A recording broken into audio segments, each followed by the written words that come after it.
Bem-ajam a todos. Iniciamos então a leitura do livro de Esther. Farei deste modo: partirei do texto hebraico, do texto, como dizia na introdução, da versão curta, e depois, à medida que forem aparecendo os acrescentos da versão longa, ou seja, da versão grega, também falarei desses. Então, o texto, os primeiros capítulos do texto de Esther, no texto hebraico, começa com as consequências para a rainha Vasti da sua decisão de desobedecer à ordem do rei. Já o texto grego coloca antes deste acontecimento o sonho de Mardoqueu e a conspiração e uma conspiração contra o rei Assuero. O sonho de Mardoqueu acontece um ano antes dos acontecimentos narrados no texto hebraico, e 5 anos antes de Esther se tornar rainha. Esta antecipação, este sonho, recorda um pouco, evoca a história de José, que nós encontramos no capítulo 37 do livro do Gênesis, versículos 6 a 10. Aqui encontramos,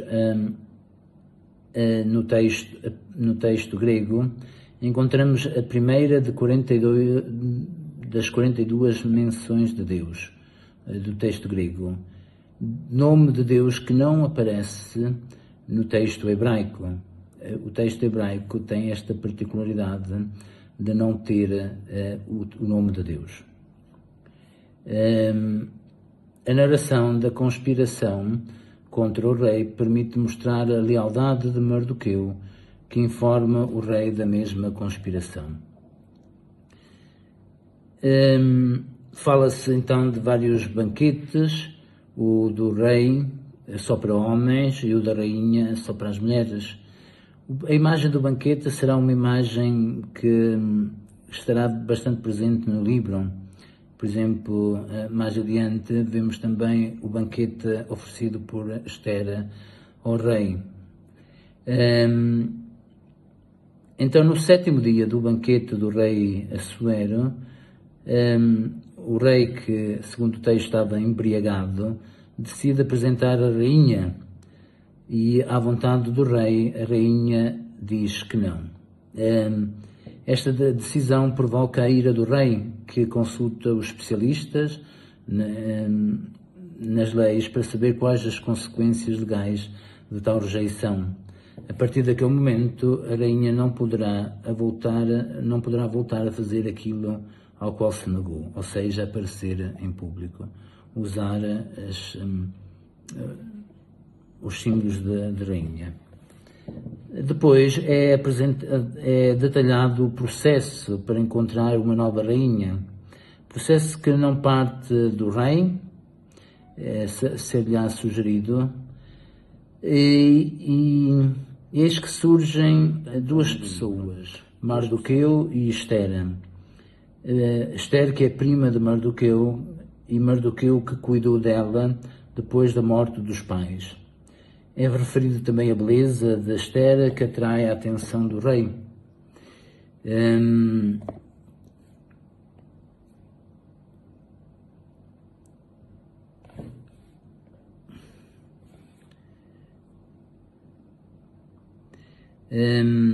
Depois, como todas as outras jovens do reino, Esther também é levada ao harém do rei, e ali ganha a simpatia do responsável. Instruída por Mardoqueu, Esther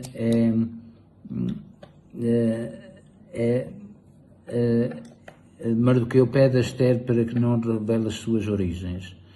O rei então deixa-se fascinar por Esther, e esta torna-se rainha, e o rei dá um banquete nupcial.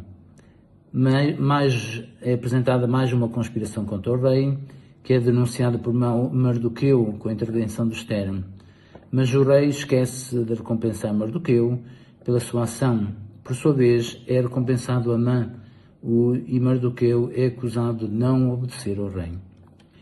Mas ao ler o texto, devemos perguntar-nos qual a razão de tanto ódio da parte de Amã para com Mardoqueu e para com o povo hebreu, ao ponto de o querer exterminar.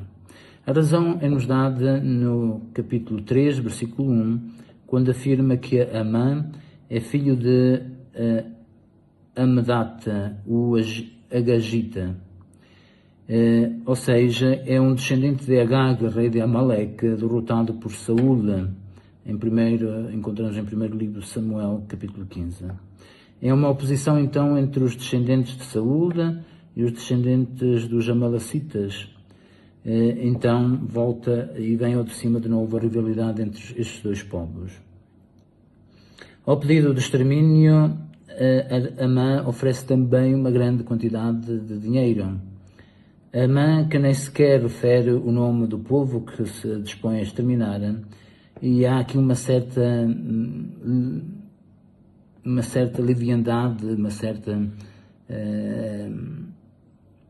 desconsideração do rei, que nem se preocupa em fazer uma investigação. Está para dar a ordem para exterminar um dos povos do reino e não se preocupa muito, nem sequer de investigar.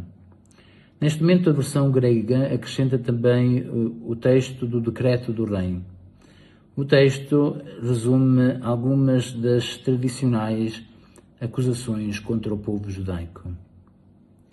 Depois de lermos estes 3 capítulos, muitas vezes podemos perguntar-nos, como algumas vezes provavelmente fazemos na nossa vida, sobretudo naqueles momentos mais difíceis, mais escuros, muitas vezes de sofrimento, vem-nos para perguntar-nos onde está Deus.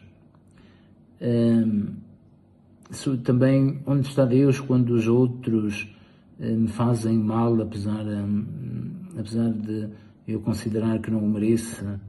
Onde está Deus quando os outros não reconhecem o meu esforço, o meu ajudar, o meu querer ajudar? Onde está Deus? A resposta a esta pergunta virá mais adiante, quando, ao longo do livro de Esther, e mais para a conclusão, de um Deus que, apesar de ausente, não deixa de estar presente. O Deus que é presente e está sempre presente, abençoe cada um de vós, as vossas vidas, o vosso agir, as vossas dificuldades, as vossas escuridões. Abençoe-vos Deus Todo-Poderoso, o Pai, Filho e Espírito Santo. Amém. Bem-ajam.